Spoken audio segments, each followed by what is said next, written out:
Pronto, pronto. Depois eu mando o link da gravação para vocês. Ok. Bom, mas continuando, então nós, como eu disse, dado aqui o espaço, nós fizemos alguns convites direcionados, né? E também fizemos uma divulgação para quem quiser assistir na rede, né? Então, os canais estão abertos, também é uma grande oportunidade de outras pessoas assistirem. Com a gravação agora, podemos expandir essa oportunidade de assistir, acredito, duas grandes apresentações, ao menos nesses momentos iniciais, né? Houve até uma crítica com relação, até da Renata, dizendo que um evento de mulheres não é aconselhável você trazer homem para fazer exposições. Mas eu acho que podemos compartilhar, né? Pois é um momento de... né? Não podemos caminhar sozinhos em um mundo como esse. Temos que caminhar juntos, né? E é sempre bom. E, na realidade, traz os dois que vão estar presentes aqui, traz a experiência com relação ao relacionamento das entidades com mulheres, que é importante saber para nós saber. Antes também de dar início, eu queria só fazer um destaque aqui.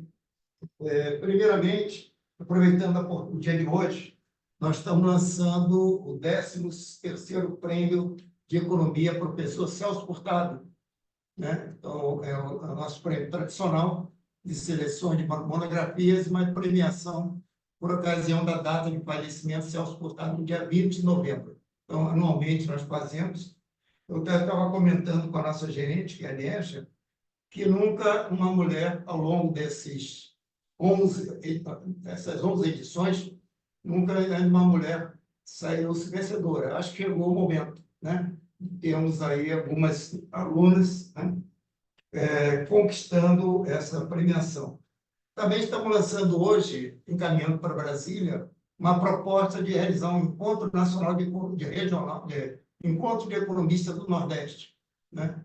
Isso vai ser realizado em João Pessoa, a ideia é fazê-lo em abril, e é uma oportunidade também, porque hoje o Conselho Federal, o sistema Corecons, tem uma preocupação muito grande com a presença das mulheres economistas no sistema. Para tanto, todos esses eventos têm o Fórum da Mulher Economista, uma maneira que tem de discutir os interesses das mulheres economistas, quais são as dificuldades, como podemos avançar. Então, devemos ter isso lá em maio. Tá? E aqui também eu trago, nós tivemos hoje, na data do Dia Internacional da Mulher, prestar uma homenagem, como disse, a Zélia Almeida, né? Então, fizemos aqui uma publicação de uma biografia de Zélia interminável. Eu vou dizer por que interminável. Todo ano eu penso que acabei, mas ela se renova, né? Aí eu sou obrigado a fazer renovação. Então, essa daí tem sido uma continuidade. Só hoje eu botei mais uma página, tu vê como é o ritmo dela, né? Então, eu gostaria de entregar a Zélia aqui, né? Essa autobiografia, né? Isso aqui, nós...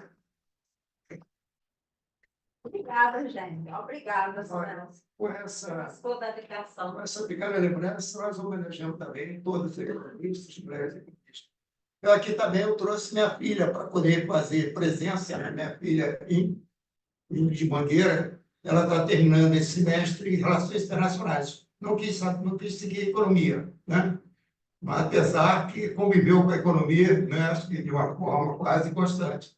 E também minha namorada, né? Que é ex-bancária.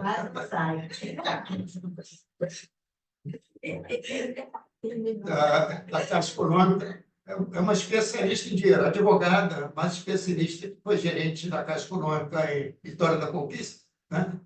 E durante muitos anos lidou com o dinheiro dos outros, não é verdade? Mas, com certeza, quem lida com o dinheiro dos outros aprende a lidar melhor com o seu. Ela, inclusive, tem alguns costumes no trato com o dinheiro, né? Ela trata muito bem o dinheiro para o dinheiro voltar. Então, é uma maneira de lidar aí com o dinheiro. Tá? Então, aqui está assim. No mais, não vamos avançar, nós quase do horário. Nós vamos dar início aqui, ouvindo a psicóloga econômica Vera Melo Ferreira, né? Rita. Então, a oportunidade que nós temos de ouvi-lo, em 2013, parece que você estava chegando de um evento em Estados Unidos, 2012, 2013, não é isso? Né? Eu Eu acho que. mantive um contato, Ah, eu mantive um contato contigo por e-mail, tentando trazê-la à Paraíba, eu né? lembro disso, acho Acabou que até faz mais tempo, Celso. mais tempo, 2009, por aí, né? É, Mas não deu para vir presencialmente, mas ao menos estou te trazendo virtualmente, né? Então já é é. uma grande conquista, Não é né? a mesma coisa, hein? Quando quiserem me levar para João Pessoa, eu aceito. Tá Não, certo. Então, vamos, faz quem mais sabe aí, de 50 anos que eu fui, então, quem sabe aí no encontro de economistas do Nordeste, né? No desculpe, encontro, no às vezes encontro, eu não entendo bem. Fala, pode falar, por favor. quem sabe aí no encontro de economistas do Nordeste, em maio, podemos aí trabalhar com relação a isso. De repente, é. Maio também Bom, é a Semana Nacional de Educação Financeira, então isso. aí não pode Aí fica- coincidir, Bom, mas acho que as considerações iniciais, eu passo a palavra aí para nossa convidada especial, Vera Rita de Melo Ferreira, né? Para podermos aí conhecer um pouco da psicologia econômica. isso. Fica à vontade. Acabei de ver que o meu nome aqui tá como se fosse num evento da OCDE. Deixa eu só corrigir isso. Bom, muito obrigada pelo convite. Eu fico muito feliz de estar aqui. E vocês falaram em Celso Furtado. Que bom que acho que estamos numa casa feminista, progressista, e não vou me empolgar muito para, senão, né? Bom, mas muito bom, muito bom. Eu até, deixa eu mandar aqui no chat também, Celso, quando você falou de premiação, mulheres, etc. Ah, legal, legal. Assim a gente vê um pouco mais aí o povo. Eu acabei de mandar o nome de uma economista muito importante que tem um pouco a ver com a nossa área, que é a Esther Duflo, se a gente quiser, né, falar, ela é francesa, que ganhou o Prêmio Nobel em 19, Prêmio Nobel de Economia. Ela, o marido que é indiano e mais um outro americano, os três dividiram o Prêmio Nobel em 19 e eles têm feito trabalhos muito interessantes com relação à redução de pobreza, tanto na África quanto na Ásia e um pouco por aqui também, né? Não no Brasil, eu não sei se eles chegaram a vir, pela América Latina um pouquinho. Mas, enfim, vale a pena conhecer. E é do ano passado que eu. Ai, esqueci o nome agora, que coisa feia. Mas que falou justamente sobre desigualdade, né? De gênero. Ganhou o Prêmio Nobel no ano passado. Fala, Cláudia Goldin. Cláudia, eu achei que era Cláudia, isso mesmo, obrigada, Cláudia Goldin, uma americana, que também faz um trabalho muito interessante. E justamente porque a gente não tem tantas oportunidades até hoje, está muito melhor do que, né, há 5 minutos, do que há 30 anos, há 2 séculos, sem dúvida. A gente vem na luta, se bem que uma manchete hoje no Estadão, aqui no jornal, é que o número de feminicídios bateu um recorde agora, nos últimos 9 anos. Então, é um horror também, é um retrocesso. Tem gente que diz que é a última tentativa dos homens espernearem, porque a gente está chegando, né? E eu quero contar para vocês rapidamente um vídeo que me mandaram agora faz umas 2 semanas, que daí eu acho que eu lembro de ter lido sobre esse experimento. É de mais de 20 anos atrás. Pegaram um grupo de crianças de 11, 12 anos e separaram entre meninos e meninas e deixaram cada grupo numa casa sem supervisão de adultos por alguns dias, seria até uma semana. Spoiler, tiveram que fazer intervenção na casa dos meninos. Bom, o que aconteceu com os meninos? Brigas, abuso, porque, por exemplo, tinha um mais fraquinho de óculos, eu já identifico, né? E ele era obrigado a lavar a louça todas as vezes, porque ele era o mais fraco. E eles se alimentavam super mal, refrigerante, só porcariada. Fizeram uma zona na casa, assim, indescritível, quebravam as coisas, iam dormir 3 da manhã, já acordavam cedo a toda. As brigas foram ficando tão agressivas que os adultos tiveram que entrar no meio e separar, tiveram que interromper o experimento. E com as meninas? Se organizavam, estavam mais unidas, arrumavam a casa, os meninos não tomavam banho, nem escovavam dente, né? As meninas tomavam banho, daí tem uma cena bonitinha, assim, uma penteando o cabelo da outra, faziam comida, até sobremesa, enfim, elas conseguiram entrar numa harmonia muito maior, entre aspas, naturalmente, porque não tinha nenhum adulto ali.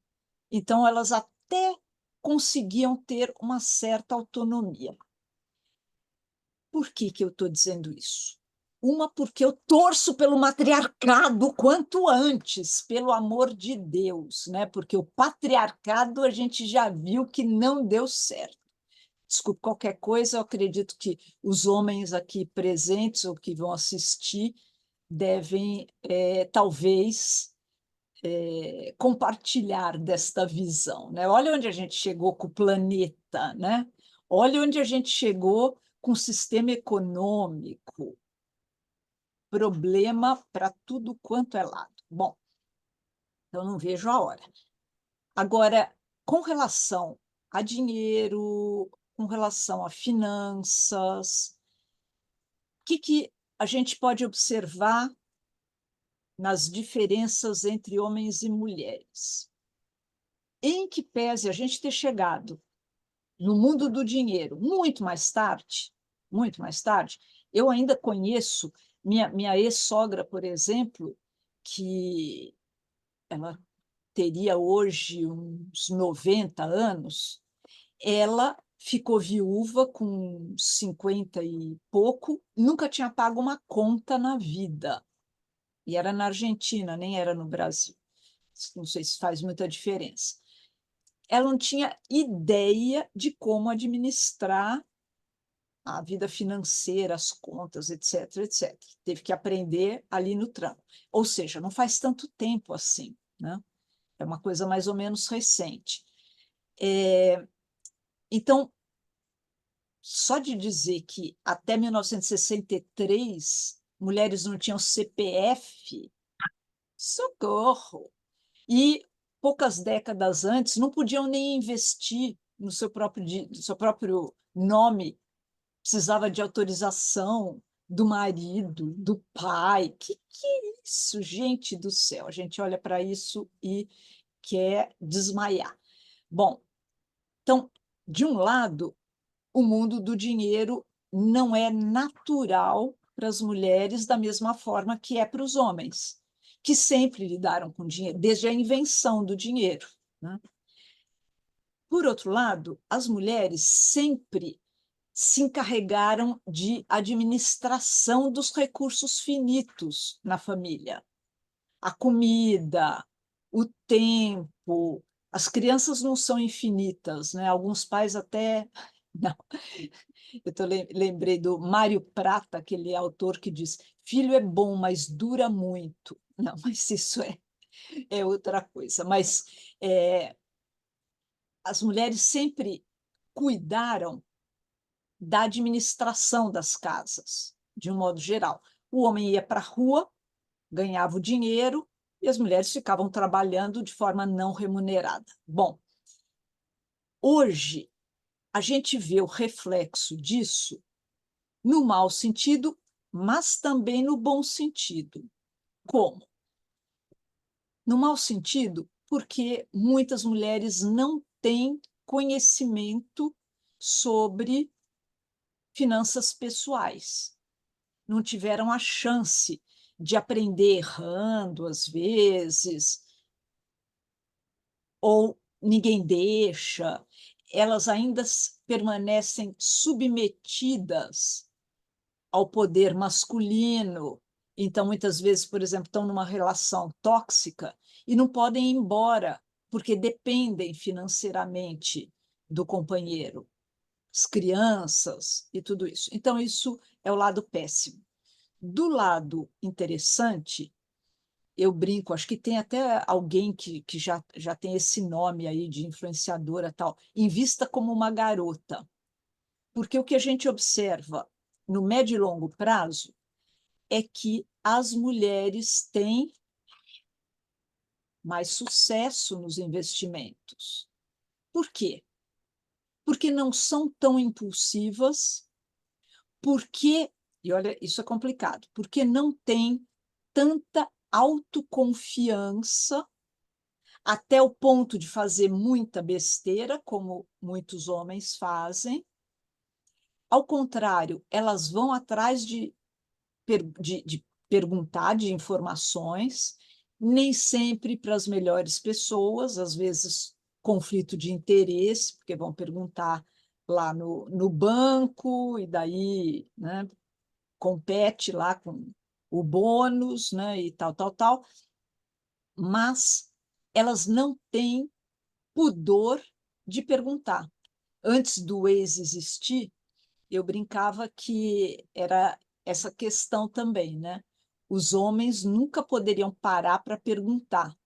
Era meio que ir contra, né? Duvidar da sua masculinidade. E mulher vai perguntando em todo posto de gasolina que passa na frente até chegar. Não tem muito problema. Ai, meu Deus, eu não sei. Não sei. Você me conta onde que é? Então, as mulheres vão mais atrás de informações, o que é interessante e acaba, no longo prazo, trazendo retornos maiores.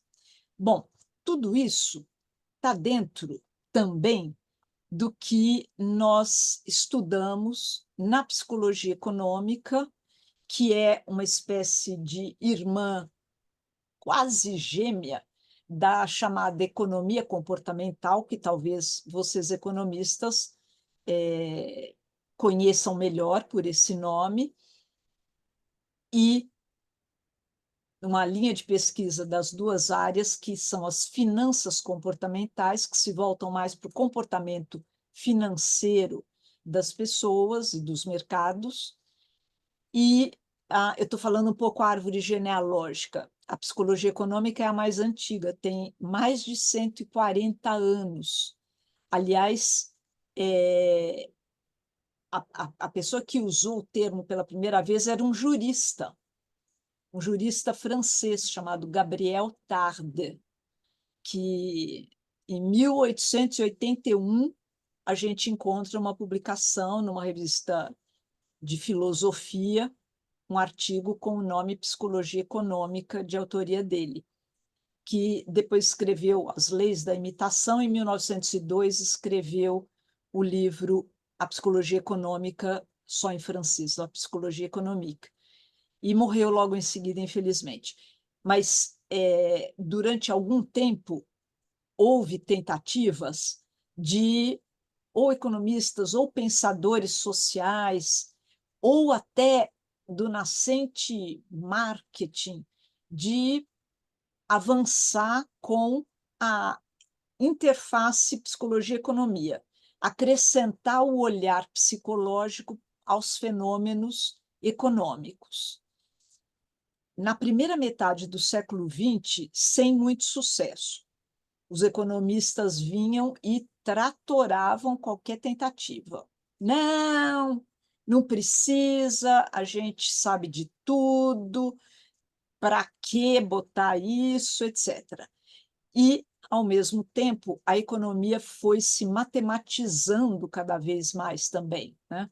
Com econometria e com a prevalência da teoria da racionalidade plena, no caso, né?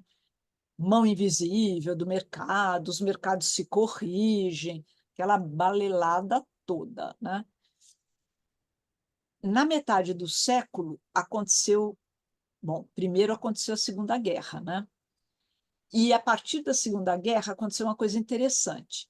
Havia um psicólogo húngaro de nome George Katona com K, que tinha migrado para os Estados Unidos, fugindo da. Ele era judeu, então estava fugindo da pré-Segunda Guerra, e ele foi o pioneiro em fazer levantamentos, em fazer surveys.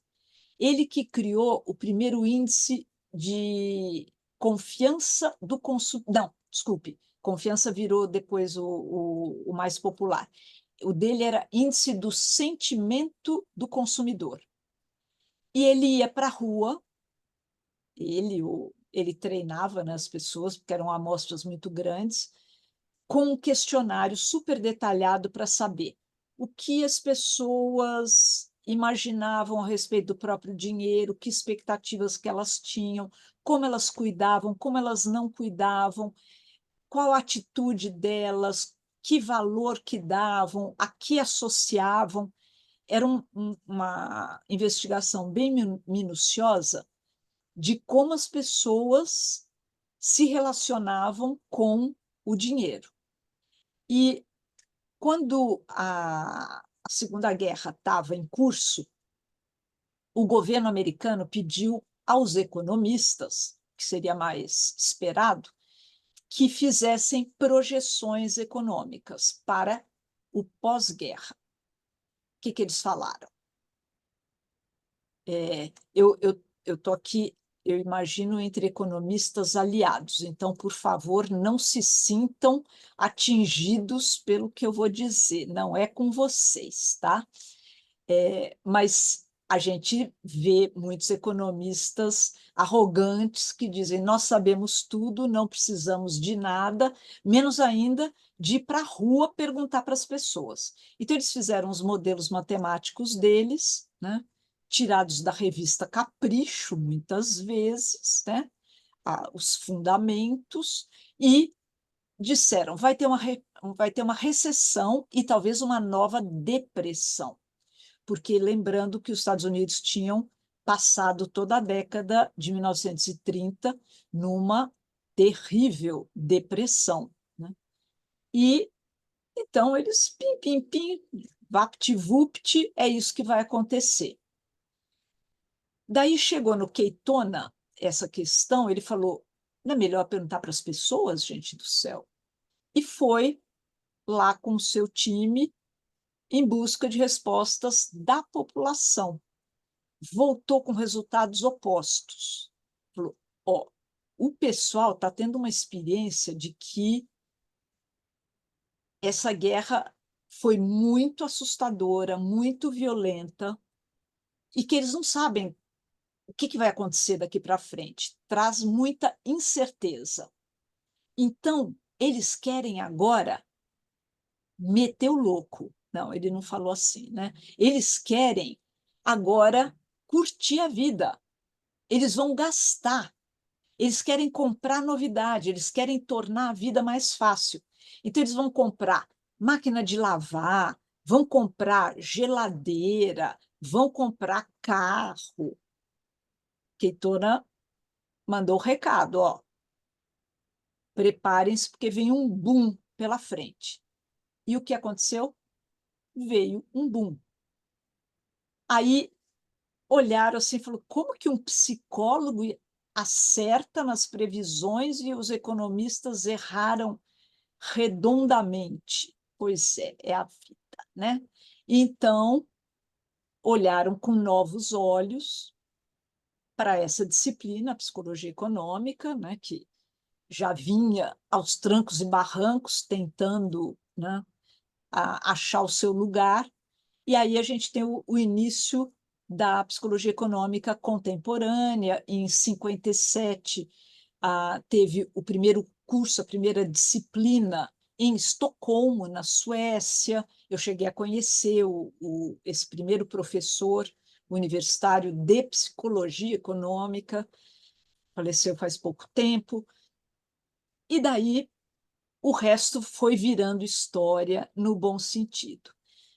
A gente começou a ter livros-texto fora daqui. Aliás, tem uma coisa curiosa, eu devia até ter deixado aqui. No meu doutorado, que foi um olhar histórico para a psicologia econômica, chama Psicologia Econômica, Origens, Modelos, Propostas, que está disponível no site verticepsi.com.br. Bom, se quiser baixar. Depois me lembrem de falar do audiolivro. Eu tenho um audiolivro que a gente está deixando disponível gratuitamente também, mas daí é na outra plataforma dos cursos. Mas depois eu falo, senão bagunça aqui. Eu encontrei, durante a pesquisa do doutorado, um livrinho, ele é pequenininho assim, que é uma tradução para o português de 1967, de um outro francês, que veio muitas décadas depois do Tarde, que chama Psicologia Econômica. Eu quase chorei quando eu encontrei num sebo virtual, e daí chegou em casa. Ele mora dentro de uma embalagem plástica, assim, porque é uma relíquia. Bom, mas aí a gente começou a ter uma literatura crescente. Em 1978 foi fundada a precursora da IAREP, que está aqui no meu crédito, que chamava Pesquisadores Europeus de Psicologia Econômica. Daí, já em 82, já virou Associação Internacional de Pesquisa em Psicologia Econômica, que eu, aliás, tenho a honra de presidir. Já estou no segundo ano do meu mandato, que é o último também. Em agosto eu passo bastão, mas é a primeira vez que uma latino-americana foi eleita presidente da IAREP. Bom, outra hora a gente comenta sobre preconceitos e também machismo, né? Eu acho que eu sou a quarta mulher só nesse período todo a presidir, mas a luta continua. E a gente, em 81, teve a fundação do periódico que é o Journal of Economic Psychology, que é publicado pela Elsevier, e tem vários, principalmente na Europa, tem várias universidades com o curso, seja na graduação, seja na pós-graduação, como linha de pesquisa. Aqui no Brasil, a gente teve, entre 2002, mais ou menos, e 2004, 2005, uma linha de pesquisa na Universidade Federal do Pará, em Belém, com a professora Alice Moreira, que daí se aposentou, lamentavelmente. Foi uma pena, quase chorei, porque foi a única vez que a gente teve uma linha de pesquisa mesmo. Alguns professores na psicologia pipocaram assim, com disciplina durante algum tempo e tal, mas não temos oficialmente a linha de pesquisa. Quem quer estudar mais tem que cantar um orientador, paquerar academicamente, pelo amor de Deus, aceita meu projeto, foi o que eu fiz, porque no mestrado pelo menos na psicologia, e eu fiz na psicologia social, os dois, não tem, né, a psicologia econômica, e no mestrado você tem uma prova. Então, você passou na prova, você é aceito. Mas no doutorado não tem prova. Aí você depende da caridade do orientador, se ele te aceita ou não. Então, depois de umas 20 portas no nariz, eu finalmente consegui uma pessoa que abriu uma vaga no núcleo de História da Psicologia, que era uma coisa que já me interessava. Então, casou completamente e eu comemorei com a minha orientadora, que hoje tem 90 anos, Maria do Carmo Guedes, aqui da PUC, os 17 anos da minha defesa. Fui tomar um chá com ela lá na casa dela. E então, hoje, a gente tem, claro, muito mais espaço. Em 2002, foi um psicólogo que ganhou o Prêmio Nobel de Economia pela primeira vez. Psicólogo puro sangue, porque em 78 tinha ganho o Herbert Simon, que tinha formação em economia e em psicologia, em administração também, enfim. Mas ele era híbrido, né? Ele já era transdisciplinar ele próprio. Mas em 2000 justamente o Simon foi muito importante para nós, não para a economia, porque em 78 dali a pouco já vinha Thatcher, Reagan, aquela barbaridade toda, e com toda a valorização da racionalidade, como se existisse, dos mercados eficientes, aquela coisa toda, né? E privatiza tudo, etc., etc., né? Eu sempre lembro, né, a Thatcher não é para ser homenageada nem hoje, nem nunca, né, do meu ponto de vista, porque eu lembro dela dizer uma coisa assim, uma barbaridade, falava um monte de barbaridade, mas uma delas era, se você tem 30 anos e ainda não tem um carro, você é um perdedor. Eu já mandaria a polícia prender, né, uma pessoa que fala uma asneira dessas, né? A gente, ao contrário, tem muita gente dizendo um país rico não é um país em que todo mundo usa carro. País rico é onde todo mundo usa transporte público, porque ele é bom o suficiente para isso, né? Sem contar que a gente tentaria preservar um pouco mais o planeta, né? Bom, então, em 78, quando o Simon ganhou, ninguém deu a menor bola para ele. Mas ele trouxe a teoria da racionalidade limitada. Ele é o pai de tudo isso que hoje a gente conhece como economia comportamental, ou mesmo finanças comportamentais. Ah, esqueci de falar da caçula, que é a neuroeconomia. À medida em que as neurociências foram avançando, faz praticamente 21 anos que começa a engatinhar a neuroeconomia, que é entender, do ponto de vista cerebral, do ponto de vista neurológico, de que forma as pessoas tomam decisões. Então, por exemplo, põe eletrodos na cabeça para ver o que acontece quando ela está fazendo uma escolha, ou põe no aparelho de ressonância magnética, pede para ela tomar uma decisão, enfim. Tem vários estudos que são interessantes. Aliás, um deles, que explica um pouquinho o que eu falei antes, né? Por que as mulheres têm mais sucesso nos investimentos no médio e curto prazo, é que tomada de risco está mais associada com testosterona, o hormônio masculino por excelência.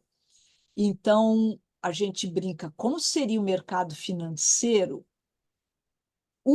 se funcionasse só no fim do dia? quando o nível de testosterona de todos os homens está mais baixo. E outra mais radical. Como seria o mercado financeiro se fosse dominado por mulheres ou por homens mais velhos, que também têm níveis de testosterona mais baixos? Mas, ao contrário, o mercado financeiro bomba de manhã, todo mundo, né, transpirando testosterona, a molecada toda, né, não tem risco, etc., etc., e dá no que dá, né? Se a gente for pensar em termos de mercado financeiro, as reações e tudo mais, você vê que é tudo biruta, né? Tem uma charge antiga, acho que é de 74, em inglês, que está assim, como se fosse um pessoal na bolsa americana, presencial, como era aqui na Bovespa, quando tinha o tal do aquário, né? E tem um cara falando ao telefone que diz assim, bom, eu acho que já encerrou aqui o que eu tinha que fazer, então eu vou embora, bye bye, né? Não, bye, ele fala bye, de tchau, né? Daí o que está do lado escuta buy, que também quer dizer comprar, né? Escrito de outro jeito, mas o som é o mesmo, e dá uma febre de comprar. Todo mundo, buy, buy, buy, buy, buy, buy. Todos saem comprando furiosamente. Daí o primeiro falou assim, isso aqui está uma loucura. Eu, eu acho que vai... Não, ele fala, não, é o contrário. Falei o contrário. Ele fala, eu acho que tal ação vai excel. Excel quer dizer ficar excelente, né? Ficar muito boa. E daí alguém escuta sell e começa, que quer dizer vender, e começa todo mundo a vender. Daí ele fala, não, isso aqui virou uma loucura, eu vou embora. Daí que ele fala buy, daí todo mundo buy, buy, buy, buy, buy. Quer dizer, é uma charge, né, um humor, mas não está distante da realidade, né?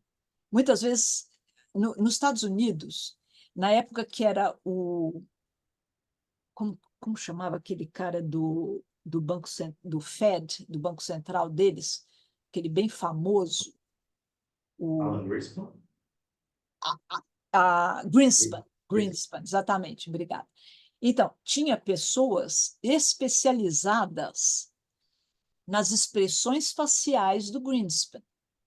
Se ele piscava, se ele levantava uma sobrancelha, se ele levantasse as duas, se ele torcesse a boca. Coisa de maluco, vamos combinar, né? Então, a gente vê que ninguém está preocupado com os fundamentos nesse mercado financeiro frenético, que agora, inclusive, é 24 horas, porque sempre vai ter na China, no Japão, em algum lugar tem mercado financeiro aberto.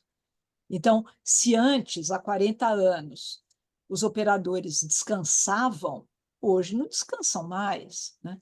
Aliás, uma vez um aluno de banco, né, nos workshops que eu fiz, contou que eles começaram a gravar as conversas das corretoras com os clientes, entre outros motivos, porque podiam acontecer coisas como essa. Um cara estava querendo operar, ele estava na China naquele momento e ele queria operar aqui, é brasileiro, numa balada chinesa.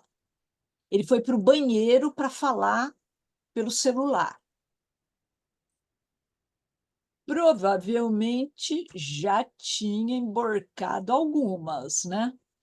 Mandou fazer uma barbaridade, o corretor falou, escuta, não, faz isso aí sim. Claro, deu tudo errado. Como já tinha a gravação, eles falaram, olha, tá aqui, né? Não, eu não falei. Não, falou, tá aqui, etc., né? Ou seja, o ser humano, e aí eu pego da minha origem, eu sou psicanalista, é pior ainda do que psicóloga, né? A gente, na psicanálise, diz: somos todos frágeis, precários e limitados. Então, quanto mais nós soubermos sobre como a nossa mente falha, melhor a gente consegue se preparar. Por exemplo, a gente já tem estudos que mostram que quando estamos tristes, cala a boca e não faz nada. Essa seria a recomendação geral. Não faz negócio, não vende nada, porque você vai vender a preço de banana ou dá de presente. Não compre nada, porque você vai topar comprar coisas carésimas. Não faça negócio quando está triste. Ou seja, separação conjugal, luto, porque perdeu alguém, desemprego, todas as situações que deixam a gente muito triste, espera melhorar um pouco o seu ânimo. Senão, o fracasso é muito mais provável. E a gente sabe também que na euforia, que nem o cara lá da China, que estava eufórico lá na balada, também não funciona, né? Às vezes a gente tem uma boa notícia e vai para o shopping, quando viu, você comprou 3 pares de sapato, e na verdade você não precisava de nenhum, né? Ou qualquer outra coisa. Isso, inclusive, outra vez, os meninos têm que tomar mais cuidado ainda, porque eles se empolgam com mais facilidade. E daí, quando viu, comprou 2 motos e não 3 pares de sapato. Porque é calúnia, tá, gente? É calúnia que as mulheres são mais endividadas por consumo. Elas sim são mais endividadas porque tantas vezes elas são mães solo. E daí tem que botar comida na mesa. E vai fazer como? Vai passar o cartão de crédito no supermercado. Está tudo errado. Mas lembrem-se também que são elas que recebem o Bolsa Família e não os caras, né? Porque se recebesse, os homens recebessem Bolsa Família, ia gastar tudo na pinga, né? Isso eu falo em geral, né? Eu brinco sempre porque os homens é aquela coisa, se for classe média, também é muito parecido. Pede para comprar sabão em pó no supermercado, eles voltam com 2 caixas de vinho, queijos caríssimos, e esquece do sabão em pó, claro, né? Porque se empolgam lá, etc. Mas, enfim, a mulher está muito mais perto das necessidades básicas. E nós, mulheres, somos sobreviventes, todas, né? Porque nunca tem muito espaço para as mulheres. Tem espaço para os homens. Para as mulheres não tem muito espaço. Eu sei, é psicologia econômica, não é feminismo, mas eu sou uma feminista feérica, então acaba entrando aqui. A luta continua. Bom, se vocês tiverem perguntas, eu vou ter muito prazer. Porque, além de tudo, eu sou geminiana, tá? Então, eu falo pra caramba. Então, se alguém não me interromper, eu fico falando até de noite aqui. E o Celso já me explicou que vocês precisam sair. E tem a Janile também, tem mais gente para falar. Mas eu fico à disposição caso tenha alguma pergunta. Eu fui falando, né, tentando amarrar, mas, claro, ficaram mais pontos. Só 2 coisas. Mais 2 homens ganharam o prêmio Nobel também. E a gente tira o chapéu para eles, porque são muito legais. O Robert Shiller, em 13, um economista comportamental, casado com psicóloga. E ele fala que a mulher dele é com quem ele mais conversa na vida. Ele é muito amigo da psicologia, é muito interessante. Ele é o autor do Exuberância Irracional, que ele deu o nome depois de um papo com o Greenspan. Então, que o Greenspan fala, exuberância irracional, tal. Mas, enfim, tem mais coisas para dizer, mas não é o caso. E depois, em 17, o Richard Taylor, que é considerado o pai da economia comportamental. Tem muitos livros interessantes, se vocês tiverem vontade de conhecer mais, eu recomendo Rápido e Devagar, Dois Modos de Pensar, em português, né?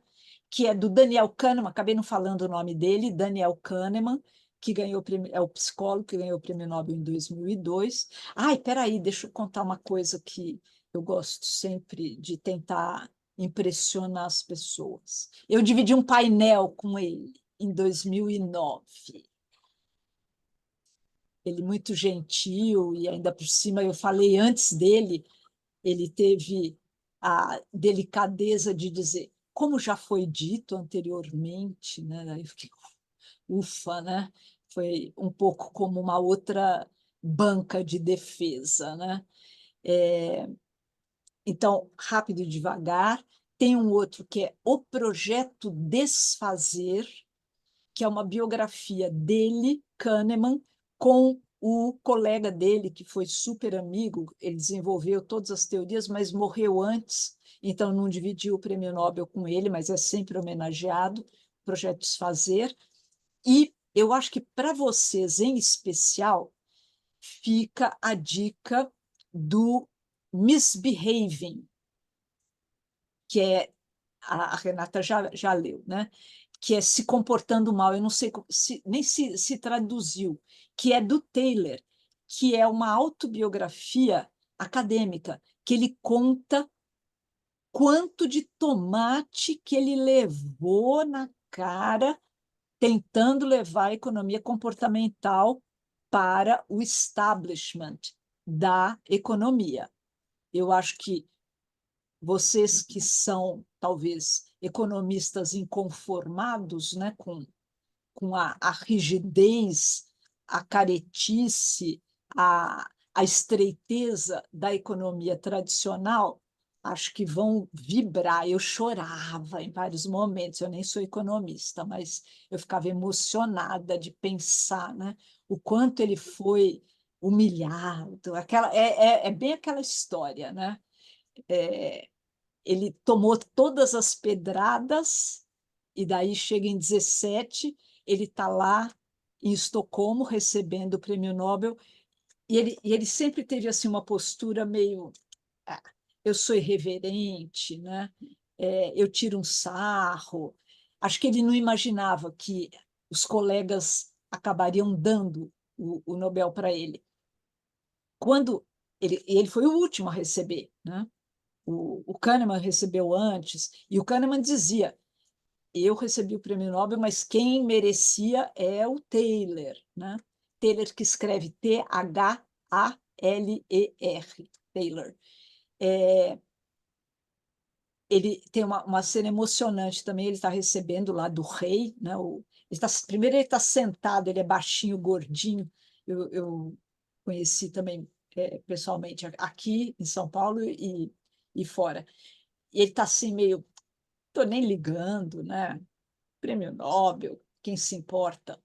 E daí, quando ele vira para a plateia para fazer assim um curtíssimo cumprimento, ele faz assim, e ele cai num choro que a gente imagina, meu Deus, ele está lembrando de todas as vezes que jogaram ele no chão e agora um prêmio Nobel.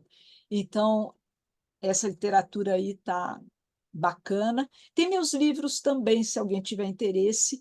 Tenho Decisões Econômicas, Você Já Parou para Pensar, que acabou de ser relançado em terceira edição pela Alta Books, e tem A Cabeça do Investidor, que também saiu em segunda edição, também pela Alta Books.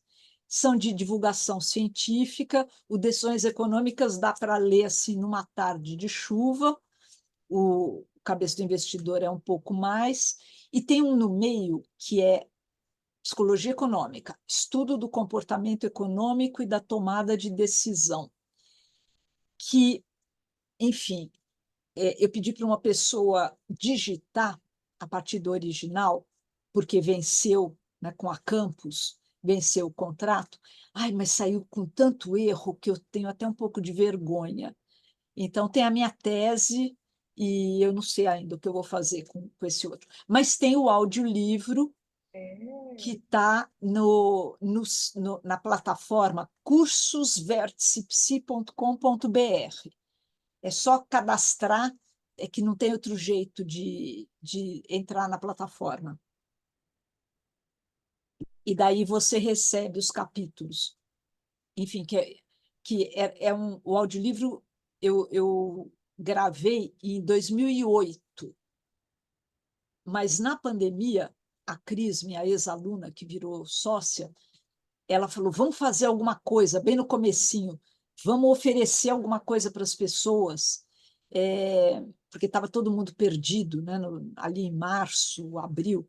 Então, eu comecei a gravar toda noite, eu gravava um trecho do audiolivro. Então, é isso que está lá disponível.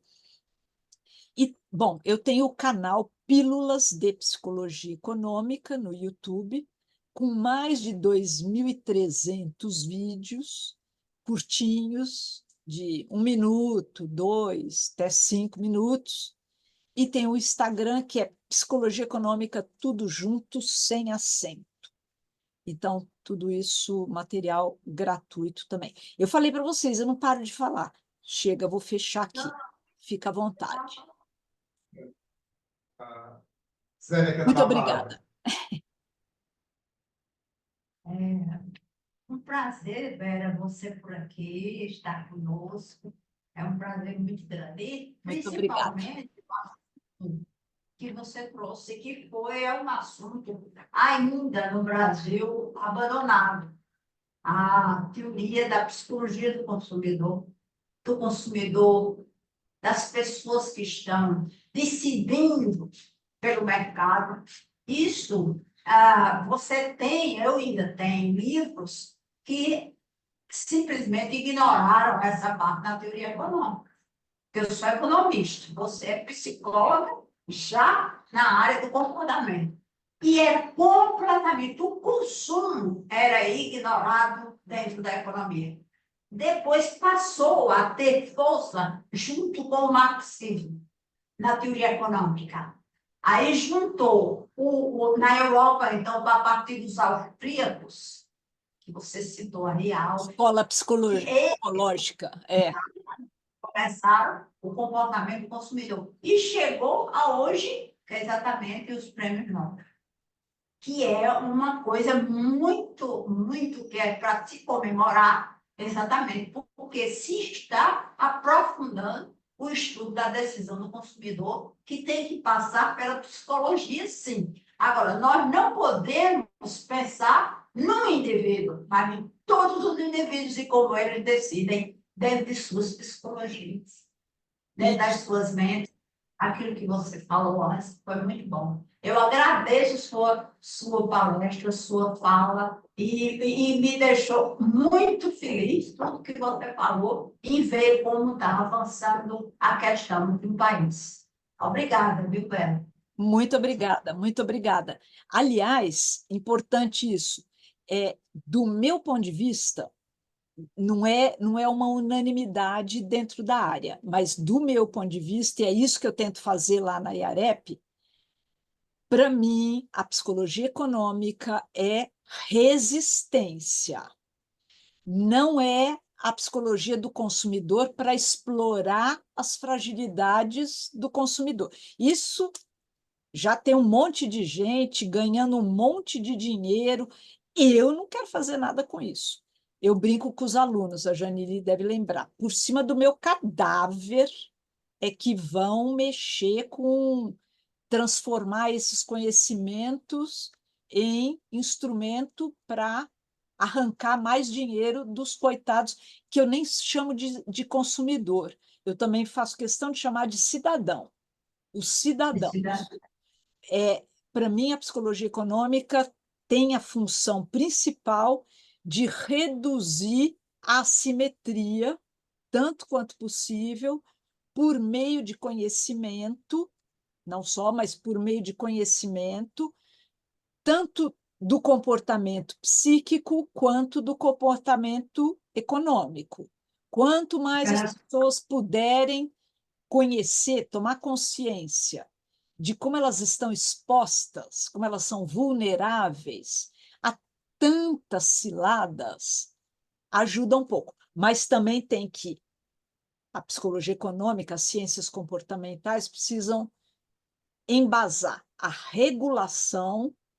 Então, eu também fico feliz de ter contribuído um pouco até a educação financeira do Banco Central e da CVM, e um pouco da Previc, e um pouco da SUSEP, desses reguladores.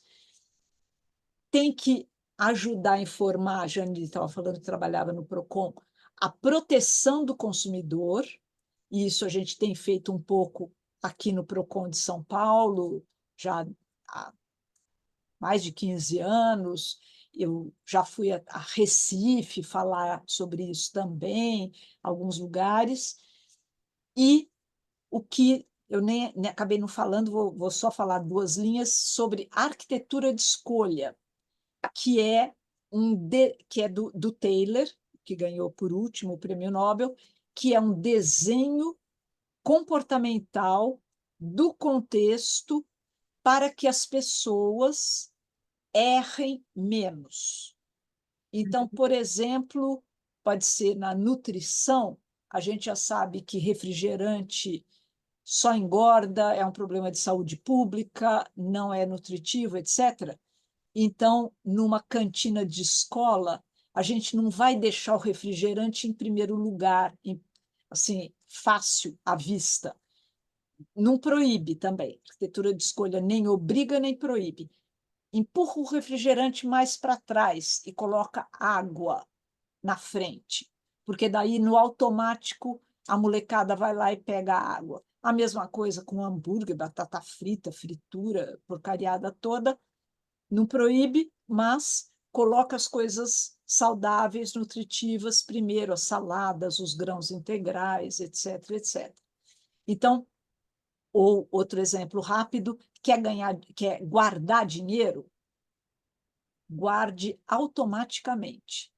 Não deixa o dinheiro passar na sua mão, porque dinheiro na mão é vendaval.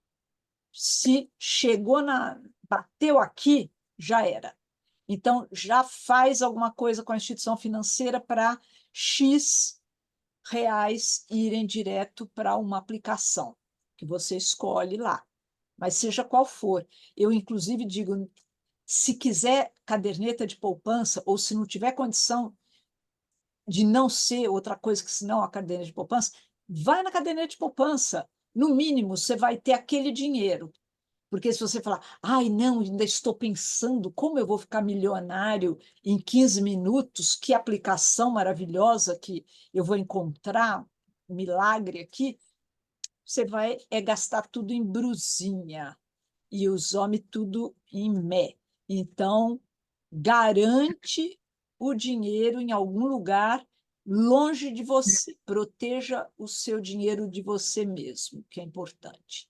Mas é isso, é para o consumidor, é para o desenvolvimento do país, desenvolvimento socioeconômico do país.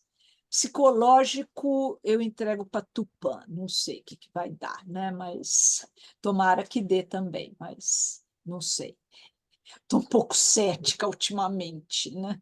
Depois de todas as experiências que a gente tem tido no mundo e aqui nem se fala. Vamos agora ouvir a Janile, né, a respeito da educação financeira, né, que também acho que tem tudo a ver com isso, né? Na realidade, eu vejo uma situação, uma corrida um pouco ingrata, né, entre quem usa a psicologia, que são os marqueteiros, para estimular o consumo, e aqueles que tentam criar o consumo também com o uso da psicologia. Agora, os primeiros estão muito mais à frente, parece, né? Eles têm, assim, uso desse conhecimento no sentido de estimular o consumo, né? De forma que leva as pessoas a consumirem além daquilo que efetivamente precisam, né? Então, talvez nós temos que ser mais velozes né, e frear esse ímpeto, né, que leva as pessoas a consumirem além do necessário, né? Mas agora vamos Exato. ouvir nossa convidada, Jamile, né, que Boa vai falar isso. tarde, Boa tarde. muito boa tarde. É um prazer, uma honra estar aqui conversando com vocês, né? Falo um pouquinho de longe, que nem a gente mencionava aqui antes, né? Falo aqui de Porto Alegre, aqui no sul. Ao contrário aí da terra maravilhosa de vocês, que apesar disso ainda não conheço, também que nem a doutora Vera Rita de Mello Ferreira falou, né? Se quiserem me levar, também estou à disposição.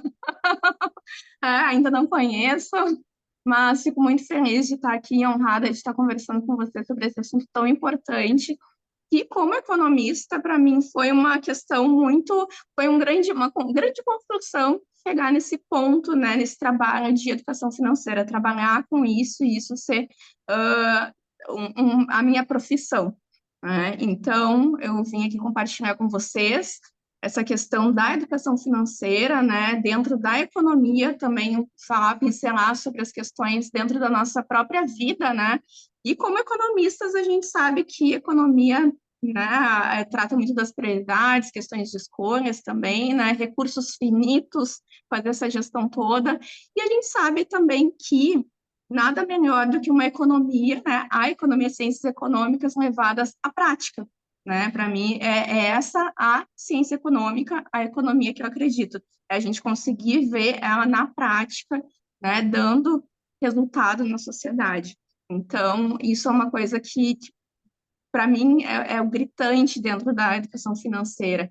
Essa necessidade toda que a gente vê, infelizmente, índices cada vez maiores de inadimplência, de endividamento, como já foi mencionado aqui antes, né, recentemente saí do Procon de Canoas, que é uma cidade aqui perto de Porto Alegre, onde a gente trabalhou muito ali a instauração do NAS, que é o Núcleo de Apoio ao Superendividado, né, que o Procon, na verdade, todos os Procons poderiam ter esse núcleo, né, ou alguém, uma pessoa, um funcionário, alguém que pudesse orientar a população. Então, trabalhei ali na instauração desse núcleo. E nesse trabalho, eu fiquei desde o início, ali foram a lei do superendividamento, né, nosso trabalho é regido ali pela lei do superendividamento. E então, aí a gente, eu digo que é uma lei bebezinha, engateando ainda, né? Para quem não sabe, é uma lei que ela foi instaurada em 2021, né? Então, é um bebezinho engatinhando dentro das leis, tanto é que muitos fornecedores e muitas instituições financeiras sequer conheciam a lei quando a gente fazia ali a notificação para uma audiência de conciliação, né? Então, isso envolve diversas questões de educar financeiramente os consumidores, muito bem dito aqui pela doutora Vera Rita, que os consumidores, né, cidadãos, e também educar os fornecedores, as empresas, né? Então, educar para que, e não só instituições financeiras, porque muito tem se visto cada vez mais instituições financeiras oferecendo produtos como se fossem um grande shopping, diretamente aqui na palma da mão, não é mesmo? E também a questão de muitas instituições financeiras oferecerem o inverso, né? Muitas lojas oferecerem crédito de forma, né, carnê, cartão. Então, tudo precisa entrar num grande ecossistema, que é a palavra que eu utilizo muito aqui para a gente falar sobre educação financeira. Não sei se tem alguém aqui que trabalha ou que pretende vir a trabalhar também, né, com a questão da educação financeira, mas é uma questão que eu vejo assim como essencial, né? E só para fazer sentido a minha participação aqui também, eu venho do ramo bancário também, né? Tive a maior parte da minha vida, agora não a maior, mas uma grande parte da minha vida profissional com a carreira bancária, trabalhei no Banco do Brasil durante quase uma década, né? Então eu já estive do outro lado da mesa, né, do atendimento. E lá eu via questões assim como oferta de crédito desmedida, né? Atingimento de metas, claro, né? Funcionários, né? Colegas bons, assim como colegas que não eram, né? Que não estavam tanto por ouvir os clientes, né? Mas tudo isso me fez ter essa visão de que a educação financeira era realmente muito necessária.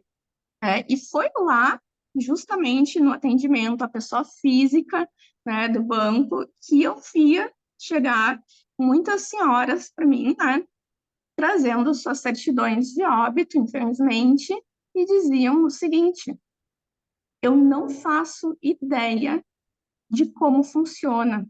Era tudo ele que fazia para mim. Então, isso me acendeu uma luz assim muito grande da necessidade da gente falar sobre educação financeira, não só com o público em geral, mas com as mulheres, né? E também a questão de que muitos casais jovens vinham abrir essas contas, né, recém-casados, morando juntos, união estável, e também sempre era o homem o titular da conta.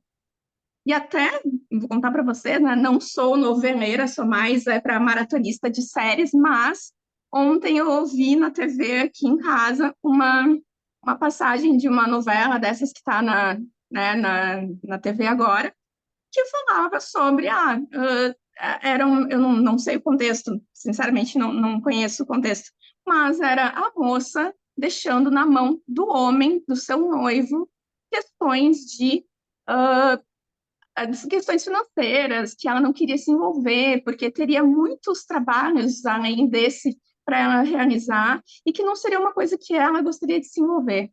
Né? Então, isso passa na mídia de massa. Né? E quantas pessoas estariam olhando isso naquele momento? Né? Por mais que a gente faça, eu brinco que o nosso trabalho de formiguinha, de levar a educação financeira, a gente sabe também que, infelizmente, a psicologia para comprar, o marketing está todo correndo mais à frente, né? E nos mostrando, às vezes, bem essa questão que se usa, né? Bem essa palavra que se usa, né? Mostrando necessidades que nós nem sabíamos que tínhamos. Né? Então, se a gente não tem uma ingerência bem específica, digamos assim, sobre as nossas finanças, a gente acaba realmente caindo né, nesses pontos aí que o marketing, que a psicologia para compras está sempre nos cerceando, né? E convenhamos, né, a gente falar de dinheiro é uma questão inerente à nossa vida, né? Inerente à nossa sociedade, tudo é uma transação financeira e o principal, né? O dinheiro ele não é ele mesmo, mas ele é o que a gente faz com ele. Né? Então, isso é uma questão que também procuro abordar em atendimentos, né, com clientes. Uma vez, tem como o enunciado, né, aqui em Porto Alegre, às vezes o pessoal não sabe nem meu nome, mas, né, lá vem a economista de batom, né? Então, eu tenho, né, o meu Instagram, a Economista de Batom, né, que inicialmente era um blog, onde eu compartilhava questões como coisas que eu gosto, que nem tá no meu enunciado ali, né, maquiagem, coisas que eu gosto, enfim, né, não me sinto obrigada, mas são coisas que me trazem felicidade, autoestima, e eu sei que para muitas mulheres também é assim. Mas, né, a gente tem que sempre ter um limite, né? Por exemplo, senão eu estou sempre comprando batom vermelho, por exemplo. Mas a gente sempre tem que ter um limite disso, né? Então, lá no blog eu vi, assim, muitos contatos, eu tive alguns contatos, assim, de pessoas que estavam extremamente cansadas daquela conversa de atingir o primeiro milhão. E aí teve uma pessoa que até me preocupou, que entrou em contato comigo algum tempo atrás, que ela disse que não se sentia capaz de fazer mais nada, porque ela sabia que ela nunca ia conseguir atingir o primeiro milhão. Então, olha o que é a gente ter o que é o poder da gente utilizar esses veículos de massa, a internet, essas questões todas que a gente tem na mão, né? A gente fala, assim, muito sobre a educação financeira e ela ser uma questão nova nesse meio, mas a gente também tem que saber muito bem quem escutar, né? Porque não são todos educadores financeiros, e isso foi uma coisa que a minha carreira também, como educadora financeira, me trouxe, que não são todos educadores financeiros que vão trazer essa visão mais empática e também que vão estar próximos da sociedade, da realidade da sociedade, né? Então, uma das questões que eu trago é isso, né? Compartilho com vocês aqui essa questão de que, para a educação financeira, algumas questões importantes, como, por exemplo, essa questão da empatia, né? As soft skills que a gente, ou recentemente, né? Mais recentemente, ouvi falar, uma escuta ativa, uma escuta qualificada, isso é muito importante para que a gente possa ter uma sociedade também, né? Mais acolhida, né? Não só financeiramente. Eu digo que financeiramente a gente não é o que importa, assim, só aquele saldo na conta, seja ele positivo ou negativo. Porque positivo, né, óbvio, é sempre melhor, mas quando o saldo é negativo e é um saldo devedor, quando é uma pessoa que está em uma situação de superendividamento, como é o caso de vários atendimentos que eu fiz lá e participei junto das audiências para ajudar aquela pessoa na tomada de decisão ali na hora, porque as pessoas eram muito vulneráveis. A vulnerabilidade delas era muito grande. Então, não é só o dinheiro na conta que importa, e sim aquilo tudo que está por trás dessa, né, que a pessoa traz nessa, e que a gente consegue escutar nesse acolhimento, nessa escuta ativa, e isso independe também das questões de renda, não é mesmo? Porque a gente tinha também questões lá, muitas pessoas lá, a maioria dos nossos atendimentos lá no Procon eram pessoas idosas, que tinham pensionistas, né, aposentados, que recebiam, na maioria das vezes, um salário mínimo. E falando sobre isso, assim, já acredito que seja né, no meu ponto de vista, penso que é um absurdo a gente poder comprometer até 45% da renda de aposentadoria ou de benefício, né, o benefício que for, para empréstimos ou qualquer tipo de crédito, né? Porque isso é um reflexo, o superendividamento, no caso, o endividamento, também é um reflexo de diversas questões políticas e econômicas que são, né, que vêm sendo debatidas, ou que não vêm sendo debatidas, né? Então, isso é muito importante também. E eu acredito que nós, como economistas, né, colegas economistas, possamos trazer para que a gente se empoderar disso para levar para a sociedade, levar para questões de políticas públicas, também para questões de, né, na parte privada, por exemplo, a gente vê empresas recentemente fazendo algum movimento de levar não só uma palestra de educação financeira para né, os seus colaboradores, para os seus funcionários, mas levar um acompanhamento ou possibilitar que aquele funcionário tenha também uma escutativa a respeito disso, né? Porque também tem pesquisas que falam sobre a capacidade de trabalho desse funcionário, como cai, né, essa capacidade de trabalho, a produtividade. Então, tudo isso é importante, né? E sei que né, os grandes CEOs, apesar do distanciamento dele, muitas vezes, nem sempre, mas muitas vezes, o distanciamento deles da realidade, do chão de fábrica, digamos, né, acabam não percebendo isso, mas que nós, né, economistas, possamos também se apropriar desse trabalho e levar a conhecimento, né, dessas pessoas isso. Outra questão, assim, que eu acho muito importante, a gente está aqui hoje, né, comemorando o Dia Internacional da Mulher, né, e eu acredito que seja um dia muito mais de agradecimento e reconhecimento às mulheres que vieram antes de nós, né? É um dia de luta ainda, né? Sabemos que temos muitas questões ainda pela frente para vencer. Trouxe aqui alguns dados, inclusive um dado da Serasa, bem recente, né? Saiu, olha, se não saiu hoje, saiu agora por esses dias, aqui que 93% das mulheres no Brasil têm participação ativa nas finanças das famílias, né? 93%. Né? E a gente falava aqui de uma época onde a mulher não tinha nem CPF. Então, como foi rápido isso? Como tem sido rápida essa participação da mulher nas questões financeiras? E essa velocidade dessa participação não está sendo refletida nas questões de educação financeira, né? Então, isso é muito importante, que a gente possa trabalhar também nisso, né? E desses 93% das mulheres, 32% são as únicas responsáveis por manter a família financeiramente, né? Então, esses dados aqui são do Serasa, são dados da pesquisa Relevância das Mulheres nas Finanças das Famílias Brasileiras, que saiu agora em março, se eu não me engano. Então, é bem recente, né, esse estudo deles, e nos mostra né, pode nos dar vários insights aqui, né, como economistas. Também tem a questão de mulheres participando da PJ, né, também fala sobre isso.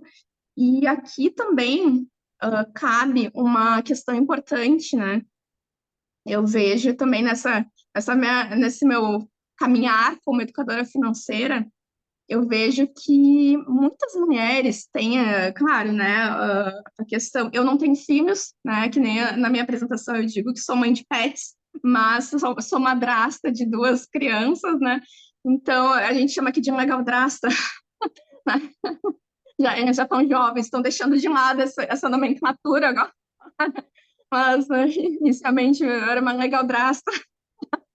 Mas, então, a gente vê isso, assim, que a participação da educação financeira como um ecossistema para... Deixa eu só vou encerrar aqui uma janelinha, né, para depois abrir outra.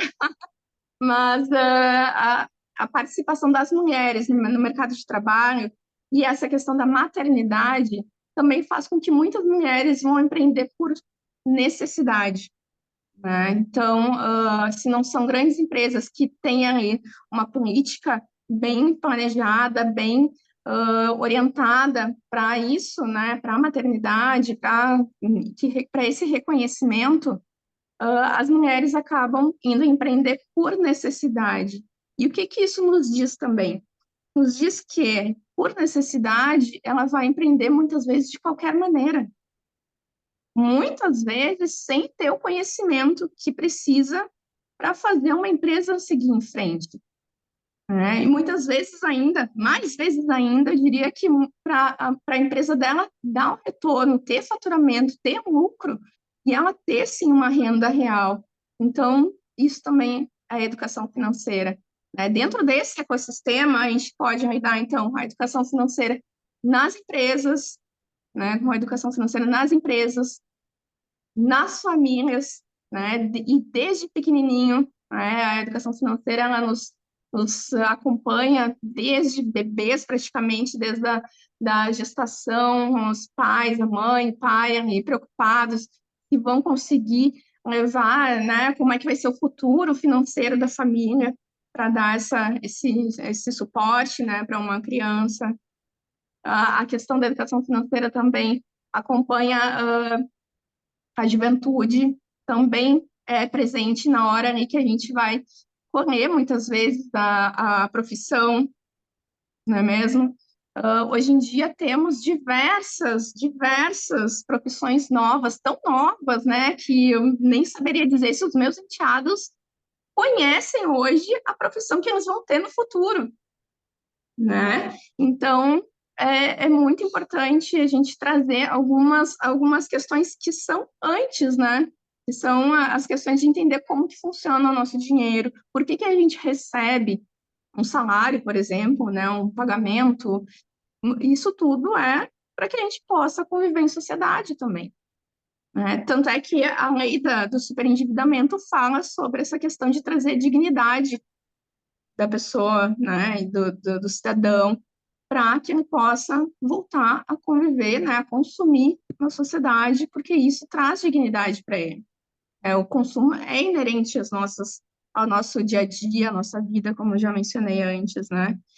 E voltando também aqui ao ponto de que esse é um dia de ah, agradecimento, né, às mulheres que vieram antes da gente. Parabéns, né, às colegas, e também acredito que tenhamos ainda muitos debates pela frente, né, para que possamos mudar muito a realidade das mulheres, né, no mercado de trabalho, não só na economia, mas no mercado de trabalho, na sociedade em geral. E também contar para vocês que a gente está. Eu cheguei a atender mesmo lá no banco pessoas que não tinham, né, mulheres que não tinham seu próprio CPF. Então, isso está muito. É tão recente, é tão contemporâneo, né? E são tantas conquistas tão rápido que a gente vê essa velocidade é muito grande e a gente precisa conseguir acompanhar, né? E eu acho que penso que essa maneira que a gente tem hoje da internet, né? Da gente conseguir conversar, eu aqui em Porto Alegre, a, a professora Vera Rita em São Paulo, acredito que em São Paulo, Paraíba, né? Gente, é impressionante, né? Então, é muito importante que a gente consiga trazer isso, né? Essas questões, assim, e consiga se utilizar da melhor forma dessas modernidades, que nem eu digo, né? A gente também tem algumas, sabemos que aqui, né, como conselheira do Corecon aqui, a gente tem também um estado muito grande aqui, né? Por exemplo, eu tem cidades que ficam a quase 900 quilômetros daqui, né, de Porto Alegre. Então, são 900, desculpa, quase 700 quilômetros aqui de Porto Alegre. Então, a gente usa muito esses recursos para manter, né, esses colegas, né, trazer para atividade. Então, é bem importante isso, como, por exemplo, algumas atividades que a gente tem, né, aquelas as participações dos jovens no desafio, por exemplo, né, trazendo o exemplo, né, desafio Quem Quer Ser Economista. É uma participação que a gente consegue fazer principalmente pela internet, né? Então, é bem importante isso. E para também honrar essas mulheres, assim, também para fazer sentido um pouco essa contemporaneidade que eu vinha falando sobre que não está tão distante assim da gente, a questão das mulheres não terem tanta liberdade assim como nós temos alguma liberdade hoje em dia. Temos, por exemplo, a minha avó, né? A minha avó, ela não tem 80 anos ainda, a dona Lucy. Ela teve uma vida para fora, que nem a gente diz aqui, né? Não sei se é o mesmo termo que se usa, né? Mas no campo, né? Junto do meu avô. Trabalhou muito junto com ele, muito mesmo, mas reconhecimento financeiro ela só foi ter quando ficou viúva, né? E aí, então, ela só foi gerir as finanças próprias na viuvez, né? Então, aí, depois dela, temos também a minha mãe, que fez 60 anos agora, né? Então, entrou agora na idade, né, de idosa, que nem eu falo para ela. Então, ela também abriu mão de poder trabalhar, de fazer o que ela queria para cuidar dos filhos, né? Ah, eu tenho a possibilidade, eu tenho 38 anos, e eu tenho a possibilidade de escolher se quero ter filhos ou não. Então, é muito importante isso da gente trazer essa questão do feminino, do feminismo, né, na nossa sociedade. Ainda tenho, né, que nem mencionei, tenho essa, né, a oportunidade de escolher se quero ter filhos ou não, apesar de ainda apontarem para mim e dizer que não, em algum momento tu vai querer, vai te arrepender. Não sei, mas é uma escolha que a gente tem, né? Para minha enteada de 10 anos, não sei que futuro reserva a ela, né?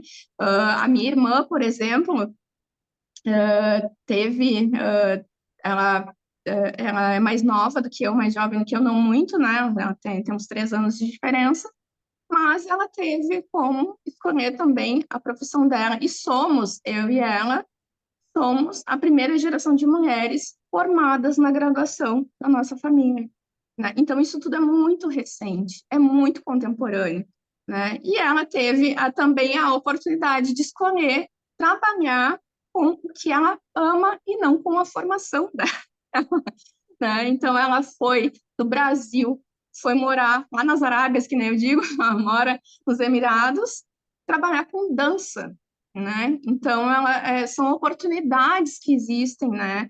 E que a gente pode sim, né? E imagino que independente da idade, da geração e também da renda, a gente tem que sim se empoderar tanto de conhecimento quanto do nosso lugar, né? Nós mulheres e os homens, né? Aos homens que se encontram aqui no nosso evento, né?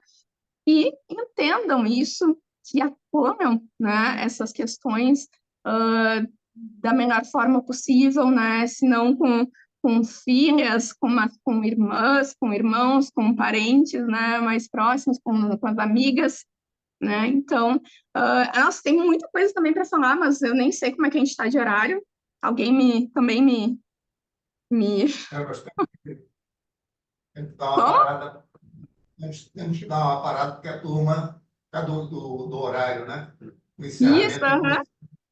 inclusive. Mas assim, só para encerrar, então, gente, bom, primeiramente, né, venho de novo aqui agradecer nesse meu encerramento, né, quero deixar então essa mensagem de que a educação financeira ela faz parte, sim, né, do nosso dia a dia, é uma questão nova que a gente tem, né, como economistas, e que nem eu falei, só faz sentido quando aplicada, quando a gente tem esse retorno da sociedade, né? Então, fica aí o convite para também vocês serem multiplicadores, multiplicadoras das questões da educação financeira, né?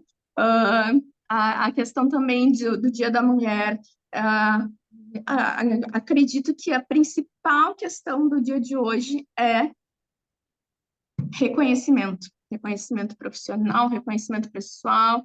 Então, nisso é a minha mensagem de hoje, e que a educação financeira também, como um processo de proteção e de conhecimento, né, do cidadão, e ela tem, assim, o olhar das políticas públicas, e que vou dizer, essas formiguinhas, né, que estão pelo Brasil aqui, que nem eu, né, que nem aqui no Rio Grande do Sul, a gente tem o Encontro Gaúcho de Educação Financeira, por exemplo, a gente reuniu aqui diversos educadores financeiros daqui da região para levar conhecimento para a sociedade.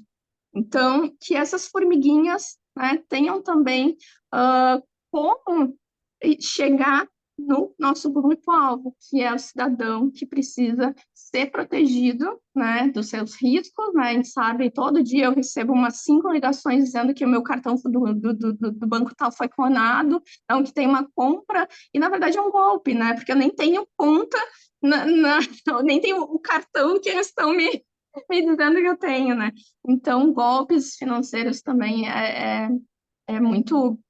tem diversos assuntos para a gente conversar nesse meio da educação financeira, né? E né, que eu falo para as mulheres agora, né? Que no vermelho fique só a cor do batom, gente, o bolso da gente não, por favor. Bom, queria aqui agradecer a Vera Rita, também a Jani, né, pela oportunidade de estar conosco. Eu acho que foi uma degustação com aquele gostinho de quero mais, né?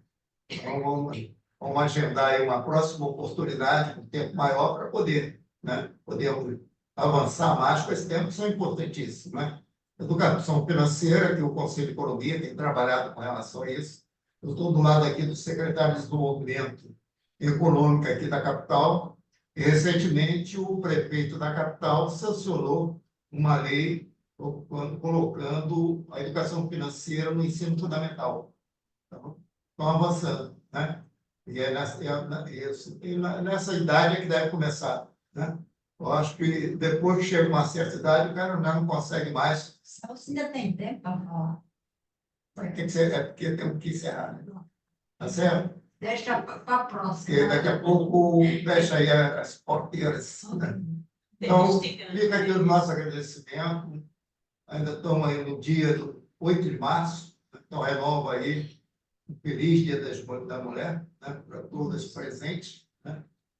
E que, por ocasião do M, quem sabe, podemos aí estarmos juntos aqui em João Pessoa, né? Estarei provavelmente mais próximo da Janine e em outubro, por ocasião do CIS, que vai ser aí no Paraná. Estaremos lá no Paraná, pode ser que venhamos nos encontrar no CIS. Tá? Então, um fortíssimo abraço, um grande agradecimento e até uma próxima oportunidade. Muito obrigado. Obrigada, Muito Celso. obrigada. Obrigada a todos, obrigada pelo convite. Bom te ver de novo, Janile, conhecer aqui, Renata, conhecer todos vocês. Muito obrigada. Muito obrigada, também aguardo a todos, né?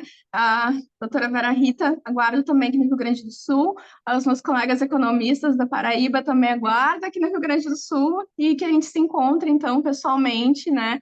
Nesse Brasilzão aí que a gente sabe no nosso país continental aqui. Muito obrigada, foi uma honra mesmo estar aqui com vocês. E também, que nem eu falei antes, né? O Instagram, a Economista de Batom. Lá, como eu estou voltando agora a compartilhar questões de educação financeira, acho que é importante a gente manter contato. Quem tiver aí o Instagram, né? Então pode seguir por lá também, que podemos manter contato por lá, certo? Muito obrigada. Eu coloquei o nome dos prêmios Nobel e os livros que eu falei no chat. Então, depois, se puder compartilhar aí, por favor. E depois você nos manda a gravação, né? Mando, assim que ficar disponível, eu mando para o WhatsApp do Certo. curso. Tá ótimo. Ok. Obrigado. Obrigada. Até a próxima. Agora uma organização. Tá gravando. Obrigado pela presença.